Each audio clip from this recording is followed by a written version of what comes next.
기다려. 아유.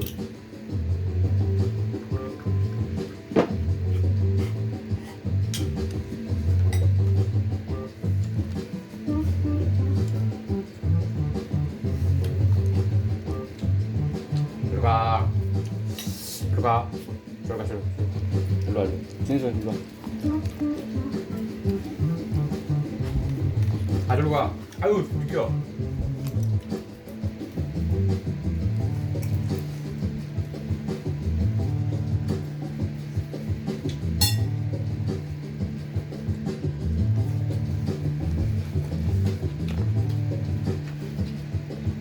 앉아. Meta's new Threads platform is now the fastest growing app in history after adding those 100 million users in under a week. But can the new Twitter rival hold people's attention, or is it just a fad? In the company's earnings call last night, CEO Mark Zuckerberg seemed just as surprised by the app's success as everyone else, but trying to show confidence in his ability to grow the platform. Here's what he had to say. 앉아있어. We feel like we're getting to a good place on that with Threads. There's still a lot of basic functionality to build. Once we feel like we're in a very good place on that, then I'm highly confident that we're going to be able to pour enough gasoline on this to help it grow. To get to the point where we feel good that everyone who's using it is going to continue using it at a high rate. 야. So can Zuckerberg throw enough gasoline on that Threads fire? Joining us now is Ari Lightman, Carnegie Mellon University Science College Professor of Digital Media and Marketing, and Andrew Boone, JMP Securities Managing Director and Equity Research Analyst. A big thank you to you both here. So, Andrew, from an investor perspective here, what does Meta need to do with Threads to really differentiate it from what's already out there in terms of platforms like Twitter or some of these other platforms? I think what they need to do is build up the social connections that are available on other platforms that Meta already offers. And so I think that is making the recommendations in terms of content, bringing more users on, especially kind of those one-to-many experts that I think Twitter is today known for. And then once they get those users that are very prolific in terms of producing content, then I think it's about just making more users aware of it. And they already have the user base that they're pouring in from Instagram, from Facebook to be able to do that. And I know a lot of people, well, at least with some of these initial sign-ups, it's about curiosity. I mean, I signed up just to see all this fuss was about, so I could use it. But we actually spoke to some social media users on the streets of New York about Threads. Here's what they had to say. I'll get your reaction on the other side. It's too similar to Twitter, and I have Twitter and I don't use it anyway. I'm just kind of tired of Instagram kind of copying a lot of the things that other apps have been doing. It's fake Twitter. Nobody want to be on Threads if you got the Twitter going.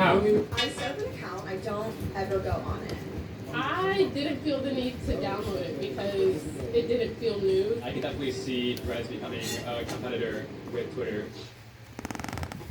So Ari, you have a lot of people saying they either don't like Threads, it's too close to Twitter. Ari, do you see that tide turning for Meta then, or are they essentially cannibalized enough of their audience at this point? Eventually. It depends on how they execute associated with features and functionality. I'd go out. Within some of the larger microblogging platforms like Twitter. But it also, they have to differentiate themselves from a variety of other platforms that are just launched themselves recently in the past year or two, including Blue Sky, Mastodon, Post, Still, those sorts of things. So there's a lot of fragmentation in the market. And they really have to execute very, very well. They can't rely on sort of their current user base. They need to differentiate and leverage what they have in stock, which is really sort of a tie into some of the other major platforms that they utilize, including WhatsApp and Instagram and Facebook. And Andrew, how do you see Threads needing to evolve from this point forward? It does seem to be in a sort of figuring it out. It's your MVP. 너 지금 왔다 갔다 하지 마. 정말 Still a lot of functionality. 진짜. What do you see investors really honing in on to really before they get excited about where it could go from here beyond its potential? Well, I think it's important to contextualize that point, right? It really is an MVP at this point. In terms of, they started this 5 months per press reports before it kind of came out. So, I mean, we're half a year old at this point. In terms of other social platforms that have really gained traction, it's historically been a new format, right? Like TikTok was recommendation of short form video. Instagram was really a photo first kind of experience. Core Facebook was the feed. Snapchat was the ephemeral nature of that. And so we'll see how they innovate and we'll see how Threads develops, but it may require something that's newer in terms of really jettisoning users from Twitter onto Threads. And Andrew, how do you see this progressing? Because we know with Twitter, one of their problems was monetization. We know advertisers are sort of honing in on that space. What then happens with Threads? How are they do differently, or what can they perhaps learn from how Twitter has interacted with its advertising? There's certainly a core asset that Meta just brings to the table in terms of 12 million advertisers that are already on the platform. And so let's just talk about Reels really quickly. So what was the new information that came out last night? 75% of advertisers are on Reels today. And that's just so impressive in terms of this being about a year-old product, and you have, 3/4 of adoption of the overall advertiser base. Extend that to Threads, and you start to get something that's exciting, where you have density in terms of an ad auction, where you have the data that's available across the rest of the platform. I think the monetization side is pretty clear. Really, the question is around engagement and building that scale. And regarding engagement here, I mean, as we look at, this push everything apps, as we saw with Twitter, now X trying to encompass everything, and we are seeing Meta now also taking on some of that as well. What happens in terms of the potential for antitrust issues as they do really try and become these everything apps to people?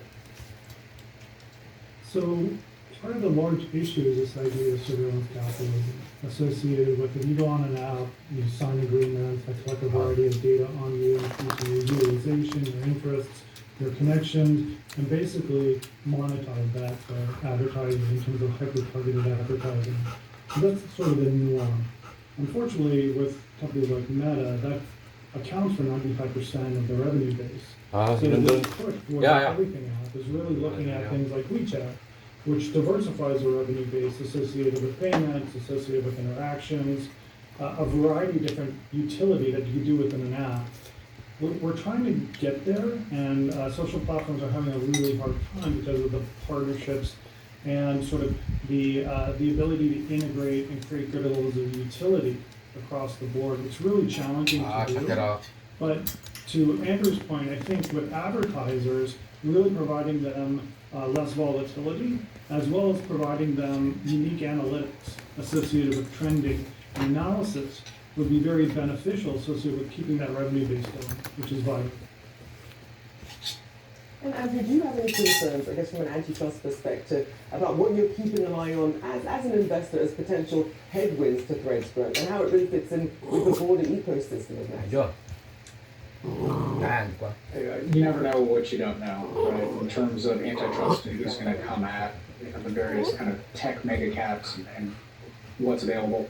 You feel much better about the EU-US agreement in terms of data transfers. I think that was a risk that everyone was aware of in terms of kind of the potential over the next 12 months. So that's now been solved. In terms of antitrust more broadly, I don't think there's anything that's imminent, but you just don't know. Indeed, well, big thanks.